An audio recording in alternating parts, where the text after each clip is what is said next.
In a dry, wind-blown valley near the edges of Arizona's Red Canyon Preserve, there lived an old mule named Dusty. He had once been the pride of a rancher named Buck Caldwell, carrying supplies up rocky trails and down narrow canyons for many faithful years. But time had not been kind. Dusty's once strong legs wobbled under his aging frame. His coat had dulled, and his back sagged from decades of hard labor. One morning, Buck looked at Dusty with empty eyes and muttered, "Ain't no use for you now." Without another word, he led the mule to the edge of the preserve, a desolate stretch of scrub and stone, marked only by a single dead mesquite tree under the blazing desert sun. Buck tied Dusty tightly to the brittle trunk. He gave no farewell, no pat, no parting glance. Then he walked away, boots crunching in the gravel, leaving the mule alone under a sky too wide and hot to offer comfort. Dusty turned his head, watching the fading figure of the man he'd trusted all his life.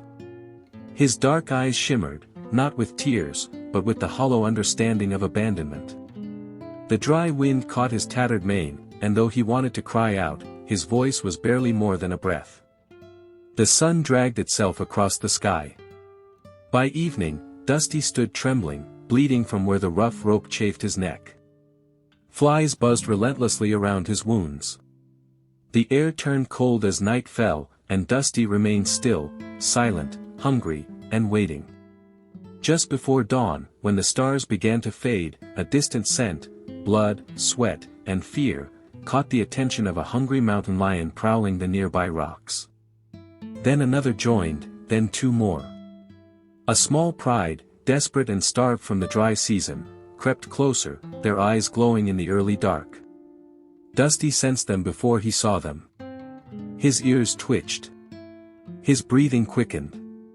He tried to back away, but the rope held tight.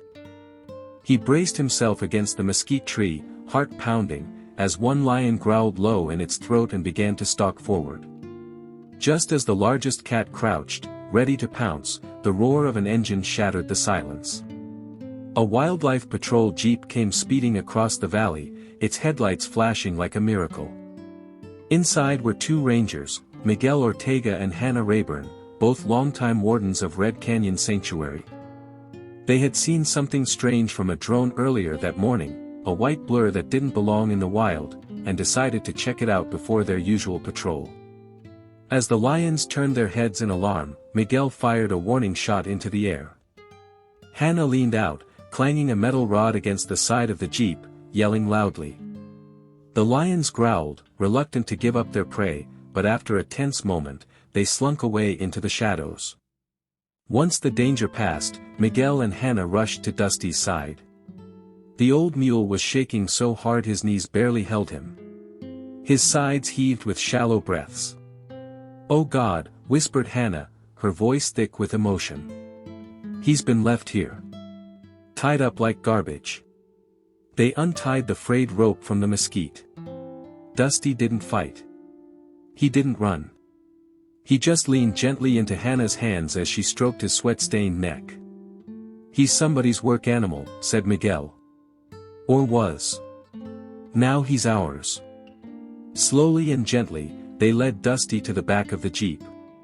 Miguel laid out a wool blanket, while Hannah offered him a bucket of water. He drank in small, grateful gulps. Back at the sanctuary clinic, veterinarian Dr. Selena Nash and her assistant, a Navajo youth named Kai, were already waiting. They had prepped an open-air stall and stocked it with soft hay and pain medicine. Selena moved fast but careful, checking every scrape and cut. "He's weak, dehydrated, but nothing's broken. He can pull through," she said, patting his side. In the days that followed, Dusty was given warm shelter, plenty of fresh vegetables, and cool baths for his aching limbs. Miguel and Hannah visited daily, bringing treats and talking softly to the mule, as if he were an old friend. At first Dusty barely responded. But gradually, he began to lift his head when they approached.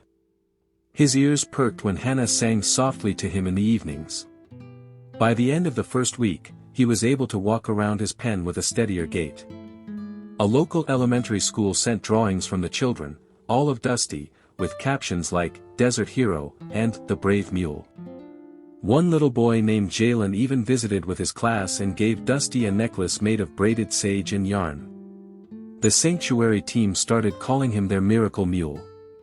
Miguel, who had once said he'd never get attached to another animal, spent every evening beside Dusty, whittling wood while the mule stood nearby.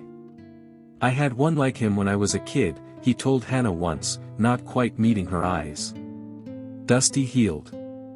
Not just in body, but in spirit. Eventually, Miguel opened the paddock one golden afternoon and said, "You're free to roam now, old boy. No reins. No ropes." Dusty stepped out slowly, blinking into the sunlight. Then he walked a small circle, and came right back to Miguel's side. Hannah laughed. "Guess he knows where home is now." Dusty became a symbol at Red Canyon, not just of survival, but of second chances. Visitors would stop to see him, to hear the story of the abandoned mule who had cheated death.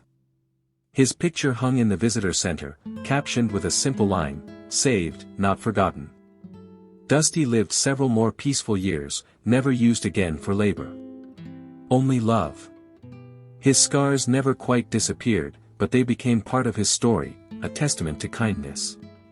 And sometimes, as Miguel would say to new rangers, the world doesn't need saving. Just a bit more heart. Just one hand reaching out can change everything. Thank you for watching the video. If you enjoyed it, please like and subscribe to support the channel. See you in the next episodes.